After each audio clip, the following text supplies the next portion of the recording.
the ball, hips, knees, feet, they're all aligned pretty well, but we're gonna make a slight adjustment to your grip. Okay. So your left hand looks pretty good on the club, but the right hand's getting a little strong. And what this is gonna do, it's gonna provide a little bit of inconsistency of the club face coming in. We're gonna make some adaptations to basically square the face. Okay. So the first adjustment we're gonna make is we're gonna put that right hand a little more weak.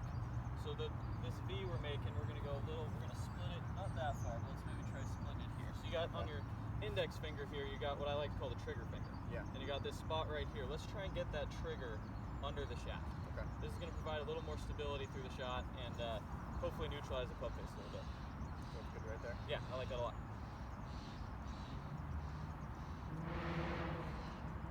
All right, so step one for you is making a quick adjustment with the grip change. And that's going to provide a little less steepness of shaft coming in. Angle of attack is going to shallow out a little bit. So when we start getting to the driver and fairway wood, we're going to have a little less spin on the ball. So we're going to be able to keep it on our start line a little better. Step two. So the thing I'm noticing is, in the problems we're having with start line control, is we have a little bit too much lateral movement in this direction. So you got arches in your feet. You got the balls of your feet, the heels of your feet, and then arches are made for support. So we want to feel like we keep pressure on these arches throughout the golf swing.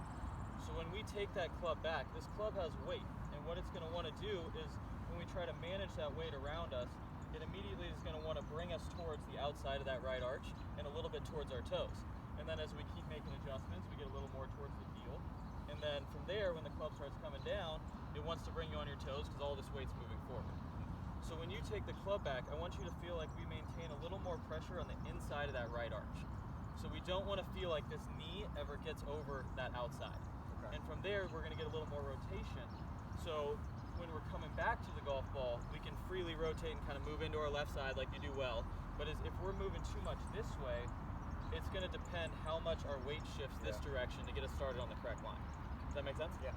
Okay, so we're going to start there. So just do a couple backswings, let's not even hit a golf ball, and really feel like you manage the weight of the club and kind of maintaining, so you want all that pressure kind of right inside there as we take it back. It's going to feel a little different. I like that. Perfect. Yeah.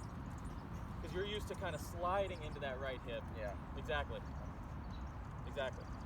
So now it's going to be, you're still going to load that right side, and we're going to feel the pressure into that right heel, but we just need to feel like we never get on the outside of that right arch. Perfect. Let's hit a couple.